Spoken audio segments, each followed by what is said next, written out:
Pessoal, sejam bem-vindos a mais um episódio da Urologia Sem Filtro. Aqui a gente vai mostrar o verdadeiro bastidor da urologia. E hoje a gente está aqui com o Wilson Serrão, nutricionista. O cara faz parte do nosso time, soma muito para a gente em relação aos resultados. E hoje a gente vai conversar sobre um tema extremamente importante, principalmente agora nessa época próxima do Carnaval, carnaval, né? Todo mundo que é querendo a ganhar massa. questão da hipertrofia muscular, então ganho de massa muscular. Então, Wilson, tudo bem? Tudo tranquilo, Rodrigão. Como é que estão as coisas? Bom demais. Wilson, então, assim, a gente sabe, pessoal, que quando a gente fala em relação ao ganho de massa muscular, existem alguns fatores que a gente tem que Perfeito. levar em consideração. Eu digo que três são principais: a questão da alimentação, a questão do Uhum. treino e a questão Hormonal. hormonal. Perfeito. E tem dois também que a gente não pode esquecer, que são os hábitos de vida, quando a gente fala em relação a sono e estresse, tá? Uhum. E a outra é em relação à genética também. Então, tem pessoas que têm uma genética melhor em relação ao ganho de massa muscular, né? Exatamente. E aí eu te pergunto, Wilson, em relação à questão dos macronutrientes, o que a gente tem que alertar, como a gente pode deixar de dica prática Uhum. para os nossos espectadores em relação a como é que a gente pode combinar os macronutrientes, quantidade, para ter melhor performance e melhor ganho de massa muscular. Perfeito, cara. Eu sempre falo que a gente segue uma ordem lógica para a gente organizar uma dieta de ganho, né? Sim, Então a gente sempre começa pelas proteínas. Então, escolhendo boas fontes proteicas, proteínas geralmente perfeito. com um perfil um pouco mais magro, equilibrando em um pouquinho de gordura saturada, também algumas fontes de gordura poliinsaturada, monoinsaturada, tentando fazer uma distribuição legal. Geralmente a gente usa ali entre 1,6 a 2 gramas por quilo de peso de proteína. Estabelecida a proteína da dieta, a gente vai para a base dos carboidratos, né? Sempre tomando muito cuidado com as fontes, boas fontes de Sim, carboidratos, com grãos integrais, com uma boa quantidade de fibras, para dar esse suporte na performance do paciente. sim. Que a proteína vai ser ali o constituinte do músculo, né? Mas para ele performar bem no treino e ter o estímulo que a gente quer, também é uma boa base de carboidrato. E por último, mas não menos importante, vem também as gorduras, né? Fazer a escolha lipídica legal. Ela não precisa ser a maior quantidade, né? Porque ela não influencia diretamente, mas a gente precisa ter o cuidado com a qualidade. Então, Sim. hoje a gente tem muitas gorduras de baixa qualidade, então fazer boas escolhas com azeite, oleaginosas, abacate, faz toda a diferença no perfil hormonal desse paciente, que vai dar suporte para a hipertrofia. Muito bom. Então, é como ele falou, né? Essa distribuição dos macronutrientes é extremamente importante na tua dieta para conseguir maior ganho Uhum, de massa muscular. Então, chamando a atenção um pouco para a questão do carboidrato, a gente sabe em relação à questão da sensibilidade à insulina, né? uhum, Então, isso faz muita diferença em relação até à quantidade de carboidrato que essa pessoa vai fazer.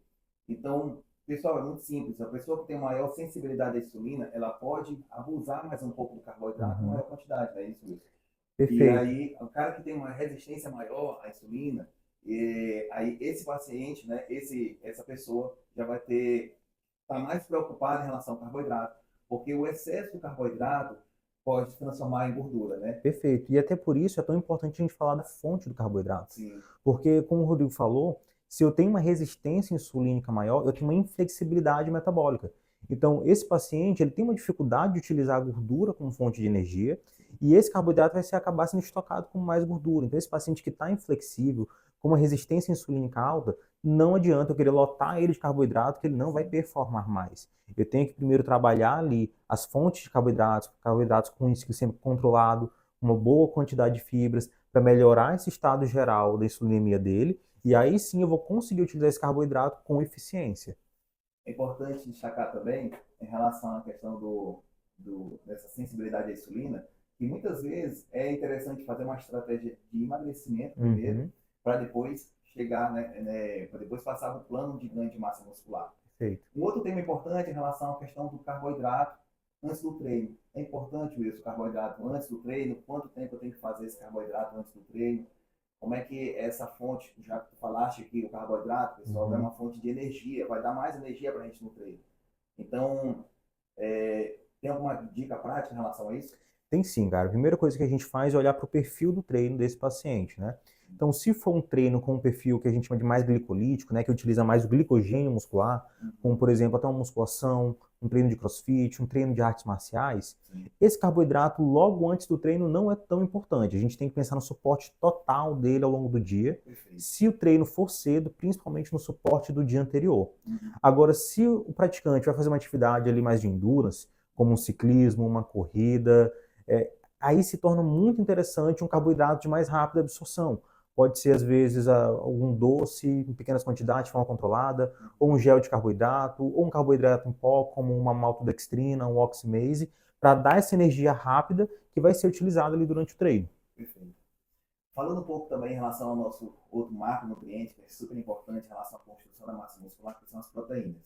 Então, qual é a dica prática que tu deixa para a gente em relação à questão da proteína, em relação à quantidade que ele pode consumir durante o dia e como ele pode dividir, né, em relação às alimentações durante o dia?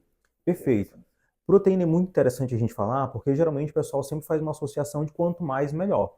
Mas a gente tem que também ter uma estratégia nisso aí, né? Então a gente sabe que hoje, até mesmo grandes quantidades de proteína, estou falando aí de 5 gramas por quilo de peso, não vão necessariamente trazer um prejuízo para esse paciente.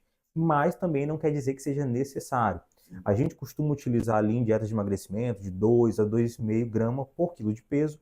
Em dietas de hipertrofia, de 1,6 até 2 gramas por quilo de peso. Costuma variar entre isso.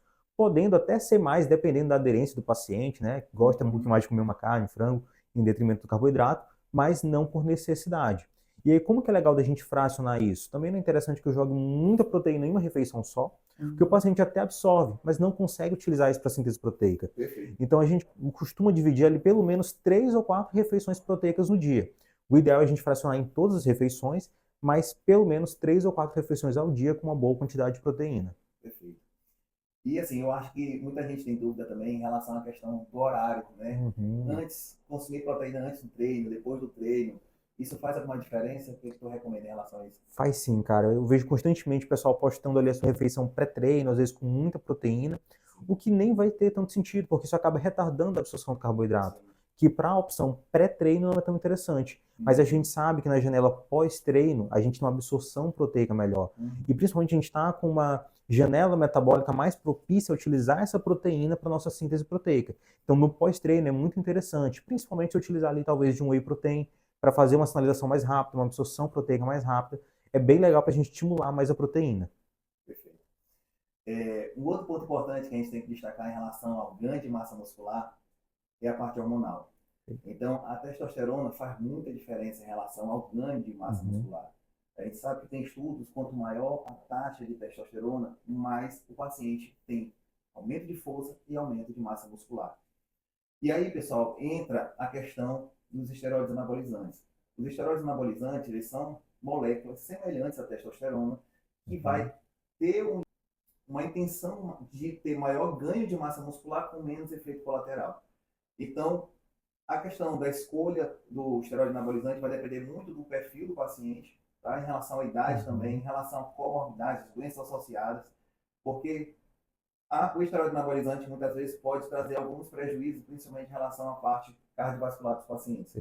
Então, realmente tem que ser muito bem ponderado isso aí na escolha em relação à parte hormonal, mas a gente sabe realmente que o hormônio causa um estímulo muito grande em relação ao ganho de massa muscular e traz resultados mais rápidos também, né? Perfeito, cara. Eu sempre falo para o paciente que quer utilizar esse tipo de estratégia, né? Primeira coisa, conversa com um médico bom, que eu sempre indico o Rodrigo, e eu pensar o seguinte: muita gente acha que o esteroide vai fazer o trabalho sozinho. Sim. E não é por aí, né? Ele vai potencializar o resultado. Sim. Mas aí eu sempre falo, se você quer fazer essa utilização dessa estratégia, aí mesmo tem que ter um foco legal na dieta e no treino, porque aí o aproveitamento do seu trabalho vai ser muito melhor. Então não é como se ele fosse fazer o trabalho sozinho, ele vai pegar o teu trabalho e intensificar isso, melhorar e potencializar os resultados. E aí é muito legal, a gente até vê bastante no consultório, né, pacientes que estão com uma testosterona baixa, pode ser ali no fator primário, às vezes também por conta do fator secundário como obesidade, outra coisa, e tem essa resistência muito grande para ganhar massa muscular. Quando a gente faz o ajuste hormonal, tanto no meio da dieta quanto com medicamentos, o resultado é completamente diferente, é muito melhor. Pessoal, é isso. Então, espero que essas dicas práticas aí tenham aumentado o conhecimento de vocês e melhor para esse preparo aí para o carnaval. Wilson, obrigado pela parceria de Que sempre. agradeço, Rodrigão.